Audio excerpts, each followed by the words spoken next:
I just want to thank everybody for allowing me to be here in front of all of you. Everybody that's basically here, it's a great cause, and for me to be a part of something like this, trust me, it's special, and I love that. So thank you for having me here, everyone. You know, me growing up, you know, my goal, I wanted to be a football player. That's what I wanted to do, and I was highly recruited out of high school. I mean, every school you name wrote me. My first letter came when I was a freshman in high school, and you name it, from USC to Boston College to Michigan, Florida, Texas, you name it, I had it. But it was only one school I wanted to go to, and it was the University of Miami. I grew up loving the Hurricanes, the tradition they had, and you know, I liked the way they played. So I wanted to be part of that. So that was my ultimate goal.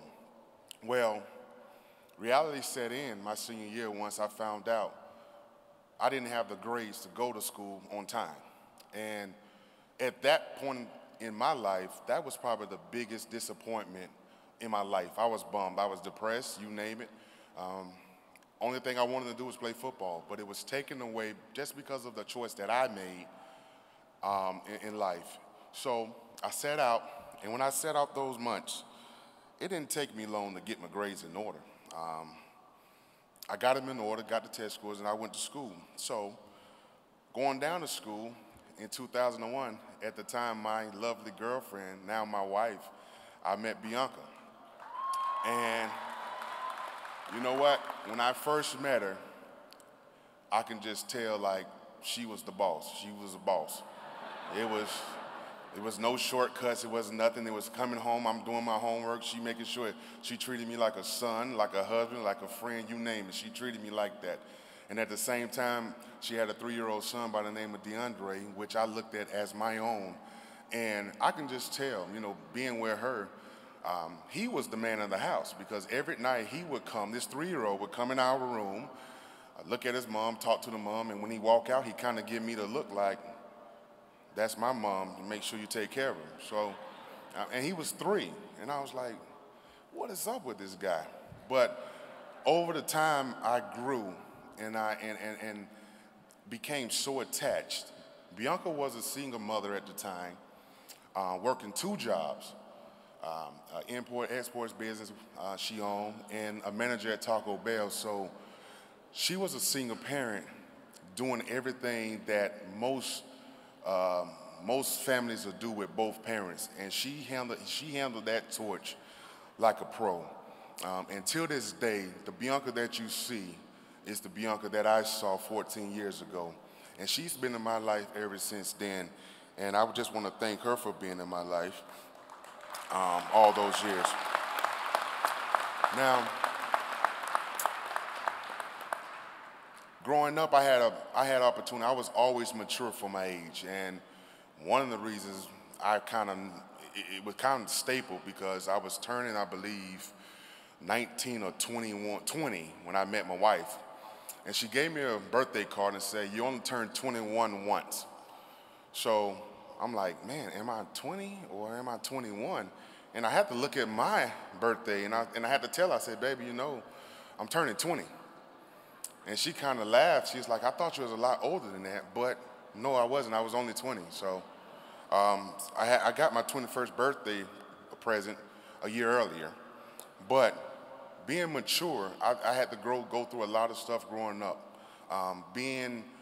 I was 14, 15 years old, coaching 16, 17-year-old basketball teams.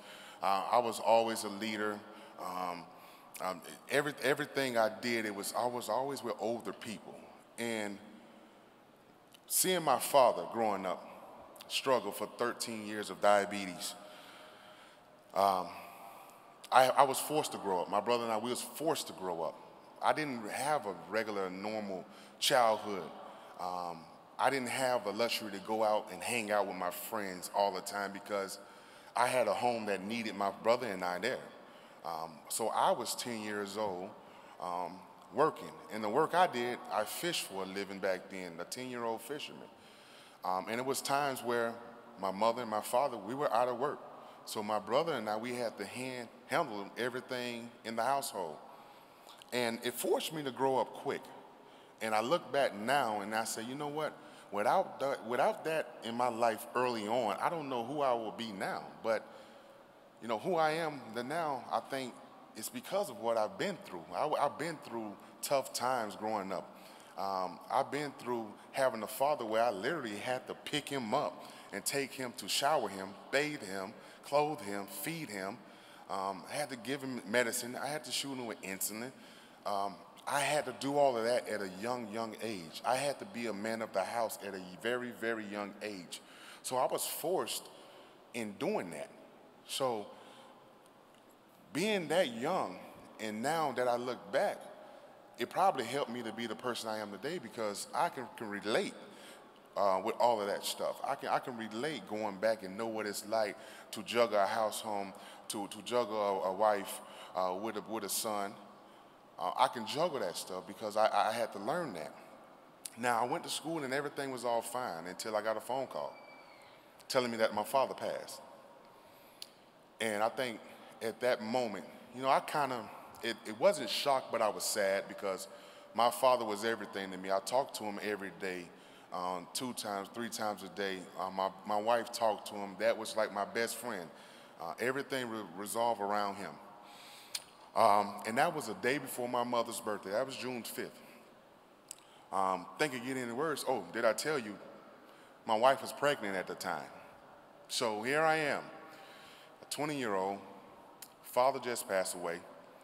Found out his girlfriend at the time is pregnant. This would be her second child, my first, which my second with her oldest. And my father passed. Fast forward, December, my mother passed. So my birthday is in November. So I was 20 when my father passed, and I was 21 when my mother passed. So in 6 months like that, I thought I went through something in life before all of this. Now all of a sudden, I have no parents. No parents. So a lot of people don't understand at that time, I gave up football. Gave it up. Because, you know, I say, everything I worked for, everything I played for, I lost. My father and my mother, I lost. So you know what? I have no reason to play this game anymore because I wanted to play this game because of the people that I love so much won't be able to get a chance to see me play, so it's really nothing to play for. So I quit. And at that time, my wife told me, she said, would your parents really want you to basically quit on a dream? Quit on a dream? All your life you dreamed about being at this level and you so close. Are you going to quit now? And so I had something, I had to think. And I said, you know what? You're right. I can't quit now. I'm too close. My goal is right. I can basically touch my dream. I can touch it. I'm so close to having my dream come to reality. I said, why would I do that? That was stupid. So we got back on track. And when I got back on track, that's what I really needed. So we all fought for something in life. We all been through struggles. We all been through something that we had to fight, and we had to make a decision. Is it worth it? Is it worth the fight? For everything you dreamed of, whatever it may be, is it worth it? We all have to ask our question. And I'll tell you what, right now, with you sitting here, it's worth it. It is worth it. Believe when I tell you I lived it, so it's worth it. Your dream is yet so close, but yet so far away. But if you continue to have that dream and you set goals to that dream, trust me, you would succeed. You can't be afraid to fail in life. And trust me, I fail a lot. I fail a lot. But I learned also. So being that close to a dream, you have to continue to do what you made to do in life. We all have change. We all had doubters. I had doubters. One of the main doubters I have in my life, still to this day, I was freshman in high school, and the guy looked me in my face and told me, Vince, you will never be nothing. You would never be nothing. And by the way, this guy, he played on the same football team as me. The same high school football team. He was a senior, I was a freshman. And he said, Vince, you would never be nothing in life. You would never be anything. To this day, you can ask my wife, I want to break his neck, but that drive me. Hell, I doubted myself when I said, you know what, I'm quitting. I doubted myself. So there's going to be doubters along the way that's going to tell you, you know what, you can't do that. Or you can't do that unless you do it like this. Or it's not laid out perfect. You're going to have those doubters. And that's all it is, doubters. You can't pay attention to no doubters out there, because regardless of how you slice it, you're going to be what you make yourself to be. If you believe those doubters, that makes yourself a doubter. If you believe in what you're doing and you believe in whatever you're going to do in life, you're going to be the best at what you do, guess what? The doubters don't make a difference. It makes it a lot sweeter when you can look back and say, you know what? All these doubters doubted me, and look at me now. So how you think I feel right now?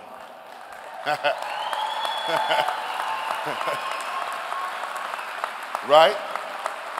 So here I am, 12 years in the league.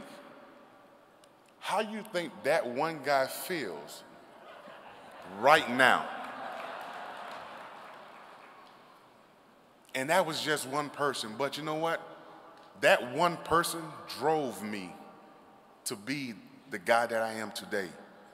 He drove me. I took those simple words, and that was, man, a long time ago. Let me see. 12 years, about 15 years ago, he told me that.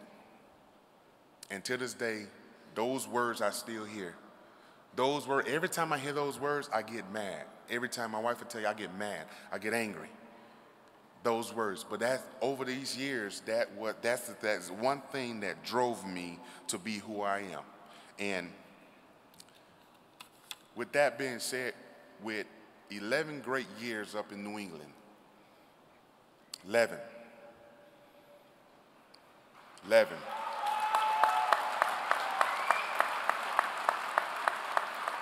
I had the luxury to play for a first-class organization, best coach that ever coached the game, the best quarterback that ever played the game.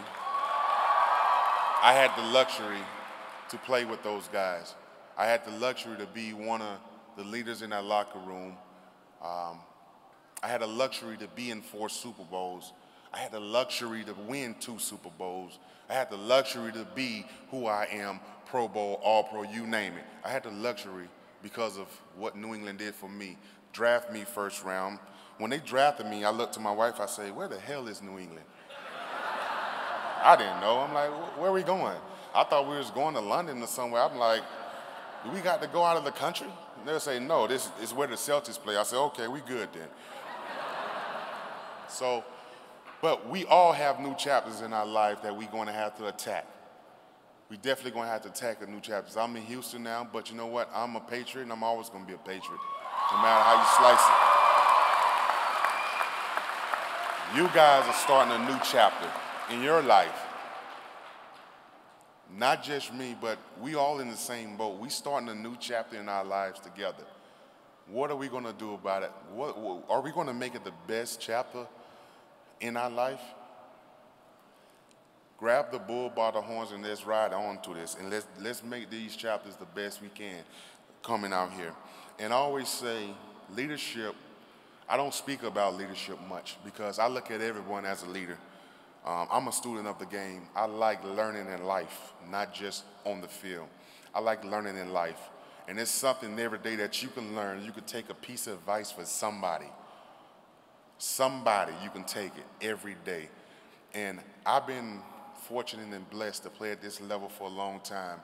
And I wouldn't be able to do that if I didn't humble myself and listen to people that played the game before me, to a rookie. Yes, a rookie. So I don't look at myself better than anyone.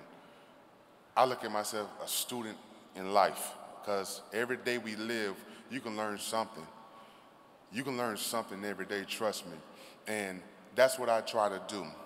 And I'm going to leave you with this. I like this story because it relates to kids. So just picture, have an imagination. Use humans. I'm going to use frogs, and I don't like frogs. Okay? This is what I'm going to use. Every year, these frogs, thousands of frogs, they throw like a big convention. And they say, you know what? The first one to this mountaintop get the grand prize. Okay? Boom, shoot the gun. Everybody run, start going to this mountaintop. After a while, a lot of frogs start jumping off. So they get down to the bottom and they was like, man, why you came down? Man, it was too high. I looked down, it was too far up. We can't get that high. It's too high. Some more still going, and next thing you know, some more coming down. And they was like, man, it's way too high. I looked down, it was too high.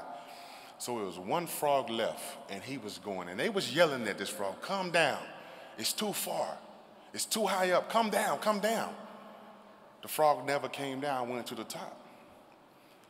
So the frog came down, walking with another frog, and they said, man, you didn't hear us telling you to come down, it was too high? The frog that walked that frog down and say, no, he couldn't hear you, he's deaf. He's deaf. So, all these frogs looking like he's deaf. Yeah, he didn't hear no doubter telling him to come down because it was too high. He didn't hear that. He had a goal to get to the top, and he got to the top. So when you leave the day, be deaf. People are going to try to pull you down no matter what you do in life. You're going to have doubters. You're going to have some haters. They're going to try to pull you down. Be deaf. If you have something that you focus on it, and you make that dream and that goal come true. And that's what I want to leave you guys with today. Thanks to the president, Goss, for having me. No, everyone, you know what? It's a pleasure to be here. It really is. I just want to thank everyone for having me here. And like I say, no matter where I go, I'm going to be a New England Patriot for life. Thank you.